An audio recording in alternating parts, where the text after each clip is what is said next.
Hi friends, welcome to my YouTube channel universe classes. स्वागत है आपका यूनिवर्स क्लासेस में।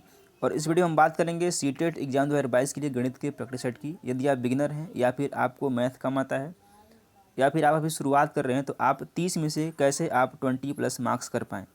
30 में से आप कैसे आप 20+ मार्क्स ले पाएंगे। और यदि आप हमारे साथ प्रैक्टिस करते हैं तो डेफिनेटली आप 20+ मार्क्स ज़रूर लेकर आएंगे। तो इसी के साथ शुरुआत करिए और हमारे साथ और बने रहिए। काफ़ी आपको अच्छे अच्छे क्वेश्चन और प्रीवियस ईयर बेस्ट क्वेश्चन मिलने वाले हैं, जो कि उसी तरह से उसी पैटर्न पे पूछे जाते हैं। क्योंकि हमने भी सीटेट क्वालिफाई किया है 2 से 3 बार, तो उसका अनुभव काफ़ी अच्छा है कि यदि आप अच्छे से तैयारी करते हैं, हमारे साथ कंटिन्यू प्रैक्टिस करते हैं, तो डेफिनेटली आपको सफलता जरूर मिलने वाली है। चलिए शुरुआत करते हैं। हम इसमें कोई भी फार्मूला यूज नहीं करते हैं और टोटली कंसेप्ट बेस पे इसको डिस्कस करते हैं। तो आइए देखते हैं आज के सेशन में कौन से महत्वपूर्ण क्वेश्चन है जो कि आपके एग्जाम के लिए इंपॉर्टेंट है। स्कूटर और मोपेड के मूल्य का अनुपात 9:5 है। यदि स्कूटर का मूल्य मोपेड के मूल्य से 4200 अधिक है तो मोपेड का मूल्य क्या होगा। ये देखिए, ये स्कूटर है और ये मोपेड है। स्कूटर का अनुपात 9 है और मोपेड का अनुपात 5 है। स्कूटर का मूल्य मोपेड के मूल्य से 4200 अधिक है। अब इस दोनों का अंतर निकालेंगे तो 4 आएगा और इस 4 का मान 4200 दिया गया, यानी कि अंतर पूछा है तो अंतर का मान कितना है, 4200 दिया है। पूछा क्या हमसे मोपेड का मूल्य पूछा है। तो मोपेड का रेशियो कितना है, 5 है। तो हम 5 की वैल्यू निकाल लेंगे तो हमारे पास मोपेड की वैल्यू आ जाएगी। तो 5 बराबर क्या करेंगे, 4200 और गुणे 5/4 करना होगा। 4 एकम 4 काटेंगे, ये पूरा कट जाएगा, 0 बढ़ाएंगे, 4×5 = 20, 1 0। ठीक है, 1050 गुणे 5 करेंगे तो 5 0 0, 5 में 0 करेंगे 0, 5×5 = 25 को 5 हासिल 2, 5 0 0 और 2 और 5 एकम 5, कितना आ जाएगा, 5220 आ जाएगा मोपेड का मूल्य, जो कि ऑप्शन नंबर डी में दिया गया है। डी बिल्कुल करेक्ट है। दोबारा देखिए, यह स्कूटर है और यह मोपेड है, दोनों का अनुपात 9:5 है और दोनों का अंतर 4 आ रहा है। इस 4 का मान दिया है हमारे पास कितना, 4200, जो हमने यहाँ लिखा हुआ है। हमको मोपेड का मूल्य निकालना है तो हमको 5 की वैल्यू निकालनी पड़ेगी। तो 5 की वैल्यू निकालेंगे ऐसे, 5 बराबर क्या हो जाएगा, 4200 गुणे 5/4 करेंगे, इसको काटेंगे 4200 को 4 से तो 1050 आएगा और 1050 में हम 5 से गुणा करेंगे तो 5250 आएगा, जो कि यही इसका बिल्कुल सही आंसर है। ऑप्शन नंबर डी में दिया गया है। अगला क्वेश्चन देखते हैं। 3 संख्याओं का योगफल 392 है। यदि पहली संख्या का दूसरी संख्या से अनुपात 2:3 है तथा दूसरी संख्या का तीसरी संख्या से अनुपात 5:8 है तो तीसरी संख्या क्या होगी। सबसे पहले क्या करना होगा, आपको इन सभी संख्याओं का अनुपात निकालना होगा। तो पहले क्या है, मान लेते हैं हम ABC हैं तीनों संख्याएं, तो 2:3 है पहली दूसरी का और दूसरी तीसरी का क्या है, 5:8 दिया गया है।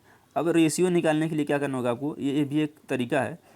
यहाँ कोई जो स्थान खाली है उसको ऐसे लाइन खींचिए और इसके सामने जितना जो खाली है उसी को लिख दीजिए। जैसे 3 के सामने कुछ नहीं है तो आपको 3 लिख देना होगा और 5 के सामने खाली तो आपको 5 लिख देना होगा। आपका रेशियो निकल जाएगा 5 दूनी 10, 5 तियाँ 15 और 3/24। अब ये मान लीजिए 3 संख्याएँ ABC हैं, ठीक है, ABC। अब कितना हो गया, 10:15:24 आ गया।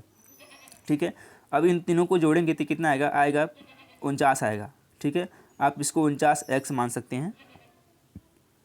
क्या दिया गया है, तीनों संख्याओं का योगफल, यानी कि इन तीनों को जब आप जोड़ लेंगे तो कितना, 15, 10, 15 और 24 जोड़ेंगे तो 49 आएगा। तो इसको x मान लेंगे तो 49x का मान कितना दिया है, 49x दिया है आपका 392। ठीक है, हमको कितना निकालना है, हमको तीसरी संख्या निकालनी है। तीसरी संख्या हमारे पास क्या है, यहाँ से आप x की वैल्यू पहले निकाल लीजिए। x पर क्या हो जाएगा, 392 और बटे 49, इसको काटेंगे, 7 7 49, 7×5 = 35, 7 6 = 42, 7 एकम 7, 8 8 56। x का मान आ गया 8। ठीक है, हमको तीसरी संख्या बतानी है। जब x मान यहाँ से आ गया, हमको तीसरी संख्या क्या है, तीसरी संख्या है 24x। तो 24x बराबर तीसरी संख्या है ना, तो 24 में 8 से गुणा कर दिए, 24 और गुणे 8, 24 गुणे 8 कर देंगे, 8 चौक 32, 5 3, 8 दूनी 16 और 3 19, 192 निकल के आएगा, जो कि ऑप्शन नंबर बी में दिया गया है। बी बिल्कुल करेक्ट है। दोबारा देखिए, 3 संख्या हैं ABC है, ठीक है, ये AB का अनुपात है और ABC का अनुपात है। सबसे पहले आपको इन तीनों का अनुपात निकालना होगा, ABC का अनुपात। तो ABC का अनुपात आ गया 10:15:24 आ गया। ठीक है, अब इन तीनों को जोड़ेंगे, क्योंकि इन तीनों का जोड़ दिया है 392, तो 49x बराबर 392, x बराबर निकल के यहाँ पर आएगा 8। सबसे बड़ी संख्या यानी कि तीसरी संख्या 24x है, तो 24x में 8 से गुणा करेंगे तो 192 निकल के आएगा, जो कि ऑप्शन नंबर बी में दिया गया है। अगला क्वेश्चन देखते हैं। एक व्यक्ति अपनी वस्तु को 20% लाभ पर बेचना चाहता है, लेकिन उसने इसे 480 रुपये में 20% की हानि पर बेच दिया। तो आरंभ में इसे किस मूल्य पर बेचना चाहता था? पहले क्या करना चाहता था? वो 20% लाभ पर बेचना चाहता था, लेकिन क्या किया उसने? 480 रुपये में भी उसने 20% की हानि पर बेच दिया। अब टोटल होता है 100% अपने आप में। इसने क्या किया है? 20% की हानि पर बेचा है, यानी कि 80% में इसने इस वस्तु को बेचा है। और इसका मान कितना है? 480 दिया गया है। हमसे पूछा है कि प्रारंभ में वह किस मूल्य पर बेचना चाहता था। तो प्रारंभ में वो 20% लाभ लेना चाहता था, यानी कि वो 100% तो क्रय मूल्य था, 20% का यदि लाभ लेता तो कितना हो जाता है? 120%। तो आपको 120% का वैल्यू निकालना है। तो 480 गुणे 120/80 करेंगे तो ये निकल के आ जाएगा। ये 0 से 0 कट जाएगा, 8 छः के 48, 6 बार में कटेगा, और 6 गुणे 120 करेंगे आप तो कितना आएगा? 12 छः के 72 होता है, 720। तो क्या था? वो प्रारंभ में 720 रुपये में बेचना चाहता था, जो कि ऑप्शन नंबर ए में दिया गया है, और ए बिल्कुल करेक्ट है। दोबारा देख लीजिए। एक व्यक्ति अपनी वस्तु को 20% लाभ पर बेचना चाहता है, लेकिन उसने उसे 480 रुपये में 20% की हानि पर बेच दिया। तो वह आरंभ में पहले क्या? वह 20% लाभ पर बेचना चाहता था। तो सबसे पहले कोई भी वस्तु अपने आप में 100% होती है, तो वह 20% हानि में बेचेगा तो 80 में बेचेगा। तो कितना? 480 में बेच रहा है, यानी कि 80% की वैल्यू 480 है। और प्रारंभ में वह 20% के लाभ पर बेचना चाहता था, यानी कि वह 120% में बेचना चाहता था, और हमसे वही पूछा गया है। तो 120% बराबर 480 गुणे 120/80 करेंगे तो निकल के आ जाएगा 720, जो कि करेक्ट आंसर है। चलिए, हम उम्मीद करते हैं आपको सेशन पसंद आएगा। सेशन यदि पसंद आए तो वीडियो को लाइक जरूर करें और चैनल को सब्सक्राइब करना ना भूलें। धन्यवाद।